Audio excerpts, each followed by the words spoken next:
Hello everyone, कैसे हो आप सब। आई होप सभी अच्छे होंगे और आप सभी का रिवीजन भी अच्छी तरह चल रहा होगा। तो अब तो हमारे एस्टेट की पेपर की डेट और भी नज़दीक आ गई है, तो आपकी तैयारी भी अच्छी तरह हो गई होगी। तो देखिए, चलो हम यहाँ पर जो हमारे कॉमन सेक्शन में मैथ, रीजनिंग और हरियाणा जीके का पार्ट आएगा उसकी क्वेश्चन प्रैक्टिस कर रहे हैं। तो चलो बिना देरी किए क्वेश्चन स्टार्ट करते हैं। देखो 61 क्वेश्चन में क्या दिया हुआ है, एक वृत्त की परिधि और व्यास के बीच अंतर 150 मीटर है, ठीक है 150। उस वृत्त की त्रिज्या कितनी होगी। क्या निकालना है मुझे कि उस वृत्त की त्रिज्या कितनी होगी। तो एक वृत्त की परिधि और व्यास, वृत्त की परिधि का क्या फॉर्मूला होता है बताओ सभी, 2πr, और व्यास का क्या फॉर्मूला होता है 2r। कितना अंतर दिया है 150, ठीक है।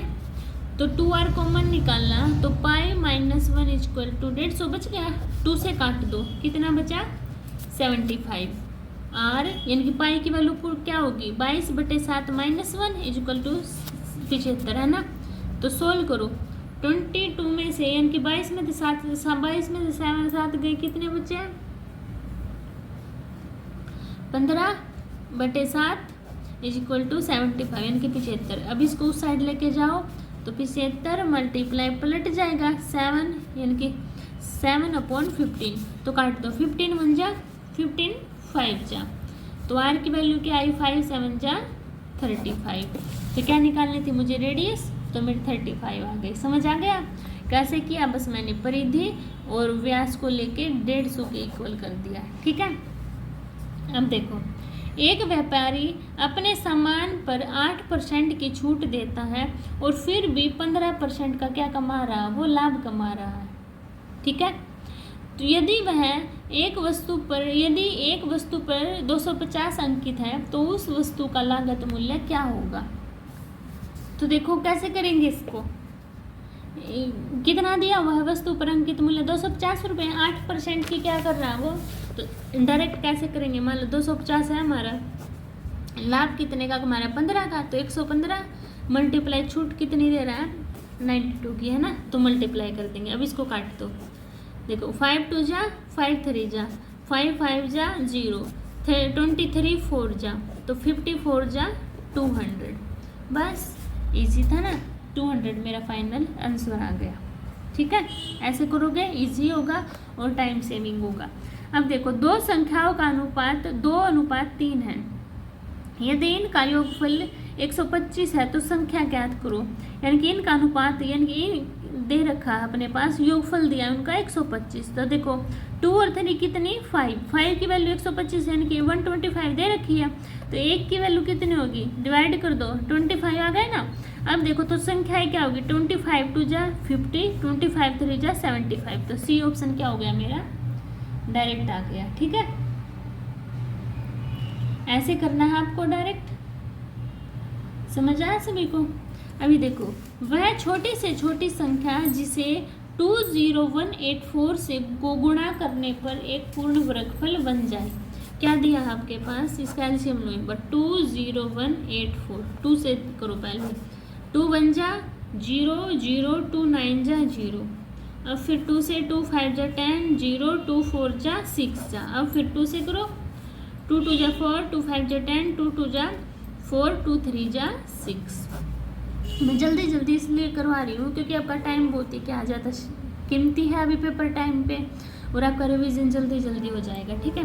अभी देखो 2 पे तो नहीं जाएगा, 3 पे, 3 8 जा 3 4 जा 3 1 जा, ये किसका क्यूब रूट है 29 का, हो गया ना। अब 29, तो देखो वर्ग बनाना है मुझे, तो ये तो एक बन गया, ये भी बन गया, इसमें क्या है एक 2 की कसर है इसमें और एक 3 की कसर है, तभी तो मेरा वो बनेगा ना स्क्वायर रूट। तो 2 3 जा 6, तो कितने चाहिए हमें, कम से कम 6 और चाहिए, जिससे क्या मेरा एक पूर्ण वर्ग बन जाए, ठीक है। अभी देखो, किसी कार्य को एक पुरुष या 2 स्त्रियां या 3 लड़के 88 दिन में कर सकते हैं, तो एक पुरुष एक स्त्री और एक लड़का उस कार्य को कितने दिनों में करेंगे। देखो अगर आपके पास याद दे रखा है ना तो कैसे करेंगे हम, सबसे पहले इसमें ये देख लो कितने दिन है, 88 दिन है ना, उसको लिखो सबसे ऊपर, लिखा, अपॉन में एक पुरुष एक दिन यानी कि 1/1 प्लस, अच्छा 2 तो क्या है एक स्त्री, यानी कि सब ऊपर तो लिखेंगे जिनका काम यानी कि निकालना, तो एक स्त्री कितने दिन में 2, तो 1/2 प्लस, तो क्या है एक लड़का कितने 3, तो 1/3। अब इसको सोल्व कर दो, देखो 88 अपॉन एलसीएम 6, तो 6 + 3 + 2, तो 88। अब इसको सोल्व करो, तो देखो 88 अपॉन 6 3 9 9 और 2 11/6, ये ऊपर आ जाएगा, तो 88 + 6/11, 11 8 जा 88, तो 8 6 जा 48, आ गया ना 48 आपका। ऐसे निकालना है आपको, ठीक है, ऐसे आपका टाइम सेविंग भी होगा। समझ आया सभी को? अभी चले नेक्स्ट पर, देखो क्या दिया है नेक्स्ट में, एक चुनाव में 2 उम्मीदवार हैं, कितने उम्मीदवार हैं 2 उम्मीदवार हैं, एक उम्मीदवार को 38% मत मिले और उसे 72,000 यानी कि कितने का मतों का नुकसान हो गया, नुकसान हुआ, तो वैध मतों की कुल संख्या क्या होगी। देखो टोटल कितने वोट थे 100%, 38 मिल गए, बचे कितने 62 बचे ना, तो इन दोनों का माइनस करो अब 24, तो मेरे पास 24 की वैल्यू क्या दी हुई है 7200 अपॉन 24, डिवाइड कर दो, मल्टीप्लाई 100, क्यों, क्योंकि परसेंटेज तो निकालते हैं ना, तो सोल्व कर दो, 24 3 जा, है ना, अब मल्टीप्लाई कर दो, तो कितना आ गया 30,000, ये रहा मेरा इजी तरीका है ना। ऐसे ही करना है आपको पेपर में भी, जिससे कि आपका टाइम बहुत ही कम लगेगा, ठीक है। अभी देखो किसी धनराशि पर 2 वर्ष का चक्रवर्ती ब्याज 615 है और उतनी ही अवधि का साधारण ब्याज 600 है, तो मूल धनराशि क्या होगी, क्या निकालना है मुझे, मूल धनराशि क्या होगी, तो बताओ इसको कैसे कर सकते हैं सभी। तो देखो इस क्वेश्चन में क्या है, अपनी रेट नहीं दे रखी है ना, रेट इसमें क्या है 5% है, कितनी है रेट 5%। अब देखो बाई ऑप्शन उठाते हैं, मान लो वो 6,000 है, डायरेक्ट उठा लो मैं, कितना वो 6,000, तो 2 वर्ष की अवधि पे 6,000 का 5% निकालना, 5 का क्या होगा 2 जीरो से यानी कि 5/100, 2 जीरो से 2 जीरो कैंसिल आउट, 300 आ गया, अब 300 का 5% निकाल लेंगे तो 15, तो 2 1 का फॉर्मूला लगाते हैं ना 2 साल की पर, है ना, तो 300 × 2 कितना 600 आ गया, और 15 × 1 यानी कि 15, तो कितना आ गया 615, तो इतना ही तो दिया है ना मेरे पास, तो मतलब ये ऑप्शन क्या है मेरा सही होगा, ठीक है। ऐसे फाइंड आउट करना था आपको। अभी 68 देखिए, t² - 4t + 1 = 0 है, तो t³ + 1/t³ का मान क्या होगा। देखो इसको t² - 4t + 1 = 0 दिया है, तो मैं t² + 1 एक साइड 4t को उस साइड लिख लेती हूँ, ठीक है। अब इस पूरी इक्वेशन को t से डिवाइड कर देती हूँ, किससे t से, तो t + 1/t = 4 आ गया। अब इसका क्यूब रूट निकालेंगे तो क्या होता है फॉर्मूला, 4 का क्यूब माइनस में 3 × a यानी कि 4, 4 का क्यूब 64 - 12, तो कितना आया 52, ये मेरा फाइनल आंसर, ठीक है। ऐसे ही करना था आपको डायरेक्ट। अभी देखो ये आपके पास दिया हुआ है डायग्राम यानी कि ग्राफ दिया हुआ है, इसमें से क्या निकालना है, वर्ष 2018 में उत्तीर्ण छात्रों का प्रतिशत कितना है। 2008 में उत्तीर्ण कौन से है हमारे पास, प्रथम ये है हमारे अनुत्तीर्ण, ठीक है। तो उत्तीर्ण कौन से होंगे, तृतीय प्रथम द्वितीय, ये हमारे हैं, इनको छोड़ के निकालना है। तो देखो 2008 में कितने ये छोड़ दिया ना अनुत्तीर्ण, तो कितना है 180, और टोटल कितने 240, तो 180 अपॉन में 240 × 100, तो निकालना 0 से 0, 6 × 3 = 18, 6 × 4 = 24, 4 ऊपर गया 25 पर, है ना, 4 यानी कि 25 और 100 होते हैं ना, तो इसलिए 25 के 3 से मल्टीप्लाई कर दो तो कितना आ गया 75%, ठीक है। ये आपका आंसर आ गया, समझ आया। क्योंकि देखो तृतीय श्रेणी का ये है ना, और ये मेरा अनुत्तीर्ण का था, तो उत्तीर्ण का निकालना था मुझे, तो यहाँ तक होगा ना 180, और टोटल कितनी है 240, तो उसी में से तो निकलेगा। अब 70वां देखियो, देखो क्वेश्चन, वर्ष 2006 में तृतीय श्रेणी में उत्तीर्ण छात्रों की संख्या कितनी होगी। 2006 उत्तीर्ण की कितनी है 140, 140 है ना, और क्या है फिर तृतीय श्रेणी में उत्तीर्ण छात्रों की संख्या, और टोटल कितनी है 80, तृतीय श्रेणी यहाँ तक है 140 तक 2006 में है ना उत्तीर्ण छात्रों का, और यहाँ तक, यहाँ से अब 2 4 6, तो देखो 140 तो ये आ गया, और टोटल कितना 170 है, तो फिर माइनस होगा ना, इसमें से कितना होगा 80 माइनस कर देंगे, तो निकालो फिर 140 में से 80 माइनस किया तो कितना आ गया आपके पास 60, यानी कितने हैं उत्तीर्ण छात्र आपके पास 60 हैं। ठीक है, अब ये देखो 5 का 28 हुआ है, तो 8 का कितना होगा, तो देखो इसको कैसे करती हूँ मैं, 5 का स्क्वायर प्लस में 3 कर देती हूँ 28, तो 8 का स्क्वायर 64 प्लस में 3 करना, तो कितना आ गया 67। ठीक है, ऐसे फाइंड आउट करना था आप सभी को। अभी देखो ये नीचे दी गई विकल्पों में से विषम संख्या को चुनिए। 2 3 20 21 9 10 24 और 25। देखो मैंने एक बात देखी कि और सभी में एक एक हमारी भाज्य संख्या दी हुई है ना, पर फर्स्ट में है हमारी कोई भी भाज्य संख्या नहीं है, तो ऑप्शन क्या होगा मेरा, ये राइट हो जाएगा।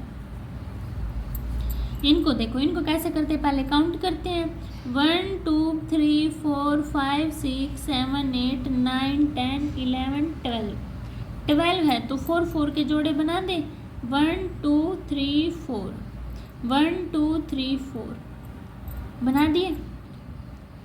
अब देखो ए के बाद ए, यानी कि देखो A dash B A dash B dash B dash A dash B A B B. अच्छा, तो इसमें क्या आएगा, ए बी ए, यानी कि बी बी है ना, तो बी आएगा इसमें पहले। अच्छा हो गया बी। अब उसके बाद इसमें क्या आएगा, ए बी, और इसमें बी ए, तो क्या आएगा मेरा बी बी ए, किस में मेरे फर्स्ट ऑप्शन में ए बी बी ए, यानी कि 2 बार बी 2 बार ए, यही बन रहा है ना, तो इसमें क्या आएगा 2 बार ए 2 बार बी बन रहे ना, तो ये बी बी। ठीक है, ऐसे आपको फाइंड आउट करना था, समझ आया सभी को। अभी देखो ये क्वेश्चन, इसमें क्या है, एक पद विलुप्त है ये वाला, तो इसको फाइंड आउट करना है। क्या 1 6 13 1 6 13 22 23 1 6 13 22 33। डिफरेंस देखो, यहाँ पे 5 का, यहाँ पे 7 का, यहाँ पे 9 का, 11 का। इसमें क्या है, 2 2 ऐड हो रही है ना, तो इसमें भी करूँगी तो 13, तो 33 में 13 ऐड करो तो कितना आ गया 46। ठीक है, 46 मेरा आंसर हो गया। ठीक है, अभी देखो 75 क्वेश्चन। एक निश्चित कूट भाषा में FORG को FPTGI लिखते हैं। इनको निकालने का क्या तरीका होता है, इनकी नंबरिंग लिख लो। F6 पर, O15 पर, 18 7 और 5। ये किस पे है, 6 16 20 और 10 और 9। देखो इसमें 0, इसमें 1 ऐड किया, इसमें 2, इसमें 3, इसमें 4, तो इसमें भी ऐसे करेंगे। C है तो C same as it is, U में 1 ऐड करेंगे तो V, L में 2 ऐड करेंगे तो क्या आएगा N। अच्छा, P में फिर 3 4 5 6 ऐसे ऐड करते जाएंगे तो क्या आएगा SEVNSVNZ, ये आ गया अपना सी ऑप्शन। ठीक है, ऐसे फाइंड आउट करना था। देखो एन वरुण से 300 दिन बड़ी है। कितने दिन बड़ी है? 300 दिन। और संदीप एन से 50 सप्ताह बड़ा है। यदि संदीप मंगलवार को पैदा हुआ तो वरुण किस दिन पैदा होगा? संदीप पैदा हुआ मंगलवार को। ठीक है, संदीप एन से 50 सप्ताह बड़ा है। 50 सप्ताह बड़ा है, 50 से निकालना एक बार, 7 7 जा 49, एक आया है ना, एक आया है ना, किसका? एन का। तो कैसे करेंगे इसको बताओ सभी। देखो कैसे करेंगे, ये इसमें क्या 50 सप्ताह दिया हुआ, 50 सप्ताह यानी कि 50 संदीप से वरुण है जो, संदीप से 50 सप्ताह, 50 सप्ताह का क्या होगा टोटल? 300 दिन। 50 एक सप्ताह में कितने दिन होते हैं? 7, तो 7 5 35 साढ़े, कितने दिन हो गए टोटल आपके?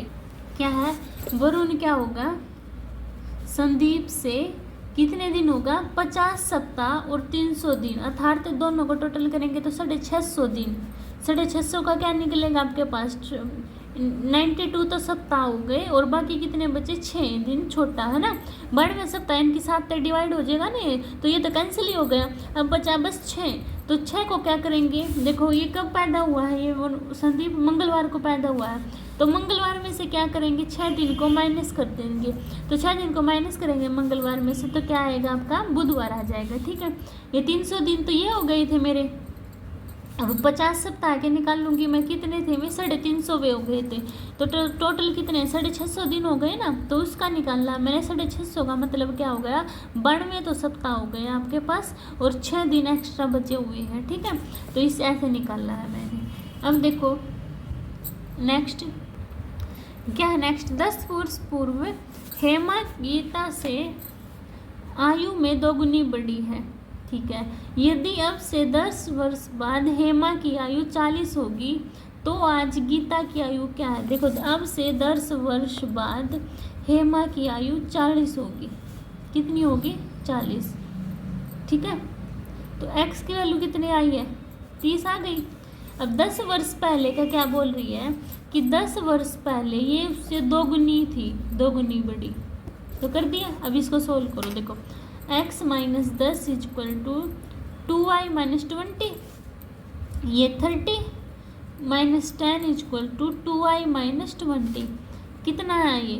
20, ये 20 साइड आएगा तो 20 is equal to 2y, 40 is equal to 2y, तो y की वैल्यू कितनी आ गई? 20। तो कितने साल की है गीता की आयु? 20। ठीक है, ऐसे करना था आपको। अब ये देखो 10 माइनस 3 12, 12 माइनस 4 13, तो ये कैसे है? 10 में से 3 गए 7, 7 में 5 ऐड करूँगी तो 12, 12 में 4 गए 8, 8 में 5 ऐड करूँगी 13, तो ये 16 में 6 गए 10, 10 में 5 ऐड करूँगी 15, तो आ गया ना मेरा आंसर। ऐसे करना था आपको। ठीक है, अब देखो ये 79, श्रीमान दास ने अपने घर से 12 किलोमीटर की दूरी पर वह अपने मित्र के घर 12 किलोमीटर की दूरी पर अपने मित्र के घर से सीधी यात्रा स्टार्ट की उसने। वह वापस पर उसी मार्ग पर 8 किलोमीटर चले और 4 किलोमीटर दौड़े। मान लो ये यहाँ से चला 8 किलोमीटर तो चला, 4 किलोमीटर ये दौड़ा। ठीक है, यहाँ घर। ठीक है, अब क्या दिया है? फिर वह अपने बाएं मुड़े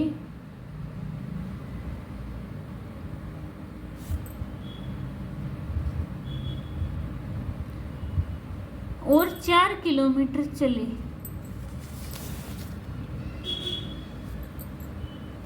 देखो इसको कैसे करेंगे, स्टार्टिंग से पढ़ो। श्रीदास ने अपने घर से 12 किलोमीटर की दूरी पर अपने मित्र के लिए, देखो यहाँ मान लो उसका घर है, ठीक है, 12 किलोमीटर यहाँ से चला, यहाँ पहुँच गया, ये टोटल है 12। अब क्या, वह वापस उसी मार्ग पर 8 किलोमीटर चले, वापस उसी मार्ग पर 8 किलोमीटर चले, 4 ये बच गया, और दाएं मुड़कर, अभी यहाँ पे चल रहे ना, दाएं मुड़े और वो 4 किलोमीटर चल दिए।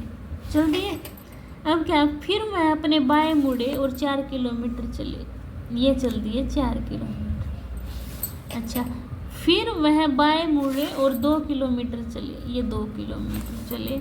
अब वह अपने घर से कितनी दूरी पर है, तो यहाँ से यहाँ तक है ना उसका घर, 2 तो ये पूरी टोटल 4 थी, 2 कवर कर ली, तो नीचे वाली कितनी बची, 2 बची ना, तो ये मेरा आंसर आ गया। ठीक है, ऐसे करना था आपको। अब देखो, ए बी की बहन, अच्छा ए बी की बहन, ए बहन है बी की, सी है जो बी की माता है, ठीक है, सी बी की माता है, डी है सी का पिता है, डी किसका पिता है, सी का पिता है, ई है जो डी की माता है, तो ए का डी से क्या संबंध होगा, क्या होगा उसकी, बताओ सभी, पोती होगी ना उसकी, तो बी ऑप्शन क्या होगा, राइट। अब देखो, निम्न में से कौन सा कथन सिसवाल संस्कृति से संबंधित नहीं है, तो बताओ कौन सा नहीं है, हिसार, भिवानी, कैथल या पंचकूला, तो कौन सा नहीं है, सभी बताओ कौन सा नहीं है, पंचकूला। ठीक है, 82 देखो, बल्लभगढ़ के अंतिम राजा का नाम बताएं जो 1857 के स्वतंत्रता संग्राम में शहीद हुए, नाहर सिंह, विजय सिंह, प्रताप सिंह, मेहर सिंह, तो कौन सा है, नाहर सिंह। ठीक है, हरियाणा के दक्षिण पूर्व में कौन सा प्रदेश अवस्थित है, यानी कौन सा प्रदेश है दक्षिण पूर्व में, इस साइड में कौन सा है, दिल्ली, राजस्थान, हिमाचल प्रदेश, उत्तर प्रदेश, कौन सा है, दिल्ली। ठीक है, हरियाणा की कौन सी झील विदेश पर्यटकों के लिए आकर्षण का केंद्र है, दमदमा झील, बड़खल झील, सुल्तानपुर झील, कोटला झील, कौन सी झील है, बड़खल झील।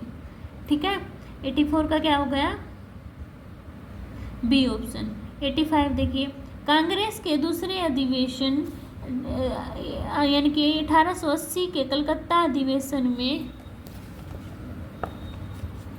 हरियाणा का प्रतिनिधित्व किसने किया था, पंडित दीनदयाल शर्मा, बाल मुकुंद गुप्त, ये सभी लाला मुरलीधर, किसने किया था, क्या कांग्रेस के दूसरे 1880 ईस्वी के कलकत्ता अधिवेशन में हरियाणा का प्रतिनिधित्व किसने किया, ये सभी, दीनदयाल शर्मा ने भी किया था, बाल मुकुंद गुप्त ने भी किया था, लाला मुरलीधर ने भी किया था। 86 देखिए, हरियाणा में चावल की खेती किन जिलों में होती है, करनाल में भी होती है, कुरुक्षेत्र में भी होती है, कैथल में भी होती है, तो ये सभी हमारा राइट हो जाएगा। ठीक है, अब देखें 87 क्या है, मैगलेन जल समुद्र स्थित है, तो कहाँ पर स्थित है, ये प्रशांत एवं दक्षिण अटलांटिक महासागर के बीच। ठीक है, किसने पुष्टि मार्ग का सिद्धांत दिया, चैतन्य, नानक, सूरदास, वल्लभाचार्य, तो पुष्टि मार्ग का सिद्धांत किसने दिया था, वल्लभाचार्य ने। ठीक है, 89 राष्ट्रीय पर्यावरण अनुसंधान संस्था कहाँ अवस्थित है, कहाँ है, हमारी नागपुर में। मुद्रास्फीति सबसे अधिक किसके लिए लाभदायक होती है, तो मुद्रास्फीति सबसे लिए किसके अधिक लाभदायक होती है, देनदार के लिए। ठीक है, ए ऑप्शन राइट। तो ये थे हमारे 19 तक क्वेश्चन, आई होप आपको क्लियर हुए होंगे। अगर किसी क्वेश्चन में डाउट होता है किसी को भी, तो कमेंट सेक्शन में बता सकता हो, मैं आपके डाउट क्लियर कर दूंगी। मिलते हैं नेक्स्ट वीडियो में, तब तक के लिए बाय बाय।